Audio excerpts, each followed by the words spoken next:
Today we're going to be talking about the biggest problem that we see in the wintertime, and that is ice dams. We're going to talk about what causes an ice dam. There's a lot of misconceptions around what actually causes an ice dam.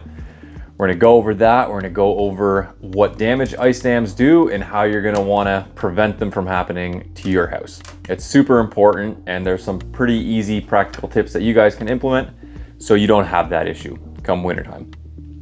So an ice dam is buildup of ice at the edge of your roof. You'll see it here in Canada all the time in the winter. There's a ton of icicles hanging over people's eaves, and it's not good. It causes a lot of problems. So what actually causes an ice dam is snow melts from the top of your roof, because in the wintertime your furnace is working overtime. Heat rises through your attic. If your attic isn't properly insulated, that heat escapes and it starts to melt the snow at the top of the roof. That water will run down your roof, and at the eave of your roof there's no heat there because it overhangs your house. So there's no heat here. It refreezes at the gutters, and that cycle just repeats and repeats until you have big chunks of ice, and it'll clog up your gutters. It won't allow the water to go anywhere, and it's going to cause a lot of problems. So what type of problems do ice dams create? So ice dams create a couple different problems. All the ice buildup at the edge of your roof traps the water on your roof, leaving it with nowhere to go. That water will slowly make its way up in behind the shingles and leak into your roof. You'll get a leak into your attic that can cause mold in your attic. You can have leaking into your interior walls. It can damage drywall. You'll get that staining on your drywall.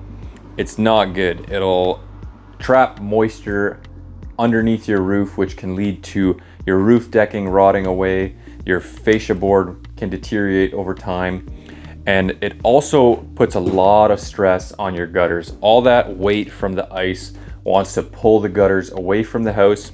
It's going to take a lot of years of life off your gutter system just because it's so heavy. It's putting a lot of stress on the edge of your roof here. So if you have a ton of ice dams on your house, you're going to want to call a professional to have them remove them. It can be a little dangerous. The roofs get really slippery. You don't want to be going up there when it's all coated in ice.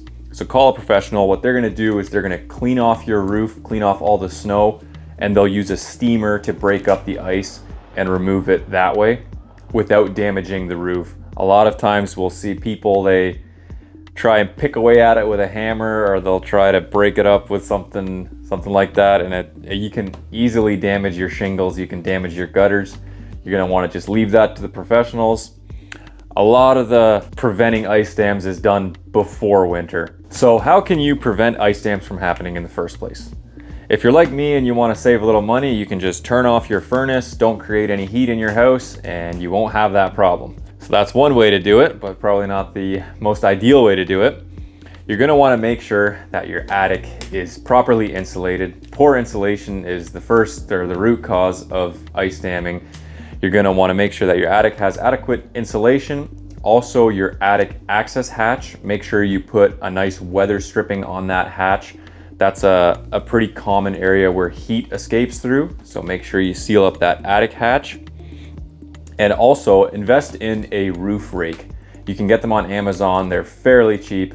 It's going to make it a lot easier to clean off your roof. So if you have more than 6 inches of snow, you're going to want to clean that off. Just get as much of it off as you can. That's going to help prevent ice dams from forming. It's just going to further prevent melted water from refreezing at the edge, because there's not going to be enough snow there to do that.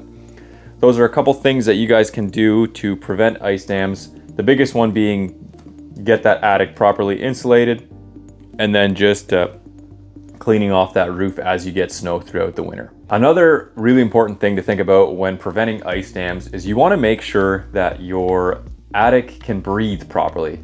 So you want to make sure your roof is properly ventilated, and also that your soffits have the proper ventilation. So say you have a gable roof like this, you're going to want it to breathe so that it can keep attic temperatures consistent throughout the entire attic. Because that is the main cause of ice dams, is the attic temperatures are different at different locations. So all your heat rises and the edges stay cool. If it vents properly and it's insulated properly, it'll circulate and it'll keep the attic temperatures consistent throughout the entire attic, and it won't allow it to melt and refreeze. So those are the main causes of ice dams. I hope you guys learned how ice dams form and what the cause of them are. I hope you guys learned how to prevent them. And if you have them, I highly recommend you hire someone to remove them. It can be dangerous, so don't try and tackle that on your own. Just leave that one to the professionals. But yeah, that has been ice dams. We'll catch you guys in the next one.